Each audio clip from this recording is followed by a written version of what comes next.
Hey there, Stacker. I know if you're like me, there's been times when you've really felt burnout. And I got to tell you, during those times, that's when you tend to get sick. That's when bad things seem to happen. It's like the ball starts rolling downhill and we just can't get it back under control. Well, I've got good news. We're about to talk to Dr. Neha Sangwan about this. And Dr. Neha has a phenomenal analogy that she promised that she'd share relating us to much more of a system than I think most of us give it credit for. By the way, before we get to the video, make sure that you subscribe to our channel to get more like this. Smash that button, you know, the one that looks like a bell, so that you get notifications when we release our next new video. And make sure that you like this video so more people see it, because we want anybody who's suffering from burnout to have heard this message. All right. Let's talk to Dr. Sangwan, shall we? And I'm super happy we finally have her here at the card table. Dr. Neha's here. How are you? So good. So good to be with you. Well, I'm super happy you're here. And I never realized, by the way, just all the stages of burnout. And I want to get into that. You have an analogy of a car that I really like. Do you mind telling our stackers about the car analogy? Because I think this really fits. Yeah, I just say that, you know, there's we are the equivalent of a high performance machine. In fact, I think Mother Nature made the highest performing machine that there is. And if your check engine light came on in your car as you were barreling down the highway, you know, what do? Are you someone who pulls over, pops the hood, and gets to work? Are you someone who says, oh, if the low fuel gauge goes to empty, do you think to yourself, oh, I've got another 40 miles? Or are you someone who, when you see that check engine light come on, that you literally slap a piece of duct tape on it? Oh, I don't see that. Like, keep going, right? And we do that with our bodies. Our bodies are these fine machines that develop, like they really rely on feedback loops in order to function optimally. So really, instead of independent organs, you've got systems, like the hormonal system, the immune system. But we don't think of it that way. It's like something's wrong with our skin, we go to the dermatologist. We're feeling a little short of breath, we go to the heart doctor. You know, we kind of dissect it all and make it separate, and we've missed the interconnectedness of, let's say, our relationships. So let's say I get in a fight with my partner, and I then have a bad night's sleep.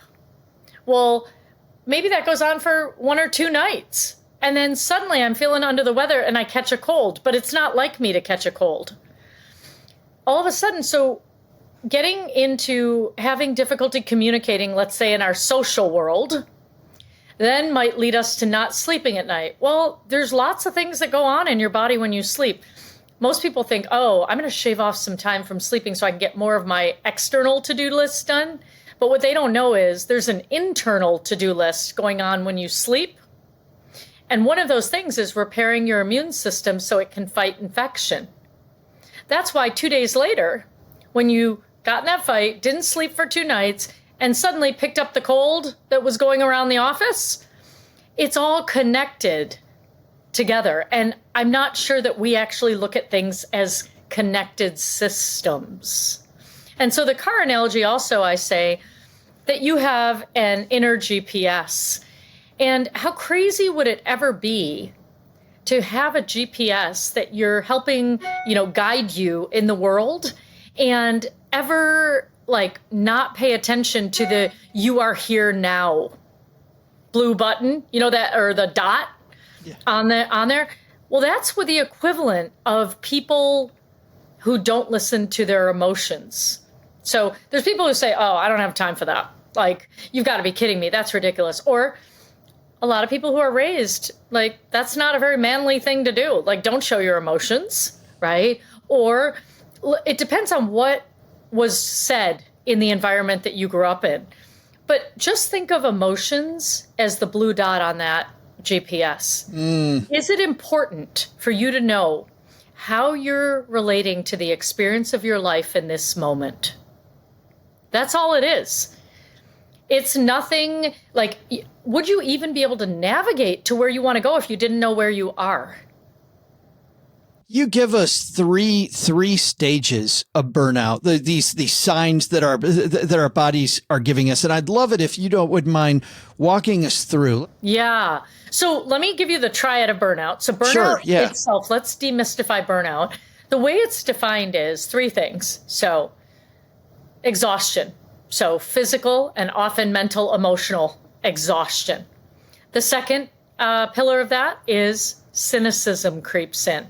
So you're not just tired, but you start thinking things like, it doesn't really matter. What I do doesn't make a difference. It doesn't matter how hard I work. Nothing's going to change. So it's the cynicism that just starts creeping in. And everybody around me sucks too. Yeah, and everybody around me sucks. And you know what you start doing just to survive? You start distancing yourself from other people because it's too much energy to engage. Right.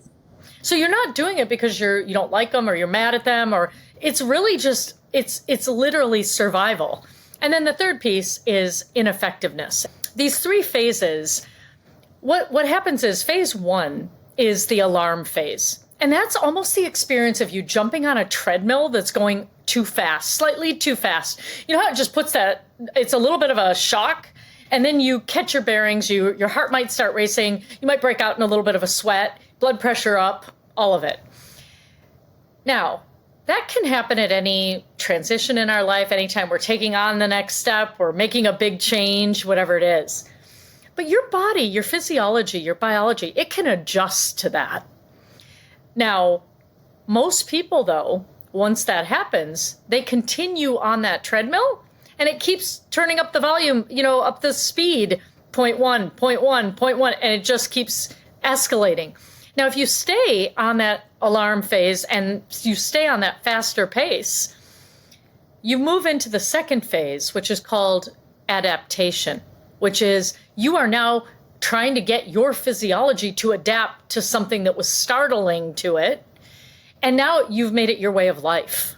And so if you're missing those breaks, you're missing the rejuvenation, the rest, and it's all about, I'll sleep when I'm dead, right? Well, when you move into that space, your biology thrives on routine and rest and then exertion. It likes that cycle piece, seasons, right? Nature.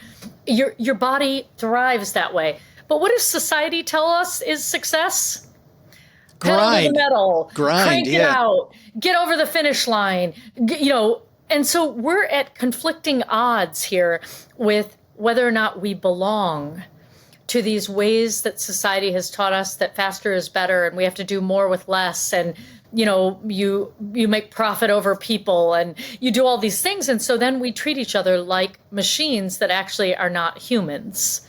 And when we treat ourselves that way, we start to undermine our own ability to function well over a long period. And it is wild that because we won't change, and this is what a great complex system we have, to your point earlier, that our body starts to try to change. It's like, okay, she's not going to do it, so now I got to do it. But that leads us then to the third phase, right? To this meltdown, nuclear. Well, it's a lot of people live their entire life in chronic adaptation phase, and all it takes is one more thing, and you're like, why? What happened to me? But it's not about the one more thing. It's about how before that you've been in chronic adaptation, adapting, and then your body's out of strategies. And so that's the exhaustion phase. And that's when you start sliding down the slippery slope of exhaustion to ineffectiveness. And so it's the alarm phase, the adaptation phase, and finally, something that tips you over and you go into the exhaustion phase, which has you become ineffective. You talked about the different types of the card, the systems, and you go in depth into each of these systems and really what the prescription is. But let's start to dive into that. Where does the prescription lie if we feel like we're there in the middle or we're starting to spin out of control? How do we begin to get ourselves out of burnout? Well, first of all, now that you understand a little bit more about what burnout is, if you're in the exhaustion phase, I want you to make a call to your health professional and go straight there. If you are in the, alarm phase or the adaptation phase, or let's say you're doing well, okay? If you're doing well and you're saying no burnout here, well, then your job is to pay attention to those you love and lead. Now, if you are someone who's struggling, you're noticing the alarm phase, you're noticing the adaptation phase. So I've written a book called Powered by Me, From Burned Out to Fully Charged at Work and in Life. And in that book, what I give you, I think in chapter 2, it's like an emergency exit. I say, if you need to calm your own system, if you right now want to figure out how to do something I call a guided imagery, I explain to you why breathing is not just one of those things like take a deep breath or do some yoga, right? It's in fact how your own body's physiology calms your heart rate down, slows your breathing. If you realize that you can use your own body, even in a tense meeting, even when you're feeling road rage in traffic, even when you want to have that kind of command and control over being able to navigate your emotions so they don't control you. So there's literally exercises that I've put into the book of videos and things that I've just said, if you'd like to do, if you need to get, grounded again, here are 3 different ways you can do it. Find one that really works for you. And I take people through videos and tools. And then I also ask them to do a little survey. So some of the questions I'd be asking, like in your physical energy, would be, on a scale of 1 to 10, how satisfied are you with your food? How well you nourish yourself regularly with whole foods throughout the day? Sleep. Do you wake up feeling rested? Energy. Do you have consistent energy throughout the day, or do you have that 3 o'clock energy dip after lunch? Movement. Do you have a fun way to move in your body multiple times a week? And so it's not about what I think about them or that they should do 3 cardio twice a week with weight training and yoga. No. It's about how satisfied are you with your physical energy, because you're in your body. You know better than I do how well that's going. And then the second one, when I talk about mental energy, I ask questions like, write down the 3 thoughts that are on repeat in the back of your mind. Like, when you're up at night or driving down the highway or in the shower, what's going on repeat in your mind? When you write those 3 thoughts down, I want you to pay attention to your body. Is it constricted, heavy, and tight? Or is it open, relaxed, and at ease? Because then you can figure out whether these thoughts that you're having are giving you a net gain of energy or a net drain. Then I move to emotional, and I'm like, all right, tell me where in your life you're avoiding challenging emotions or conflict.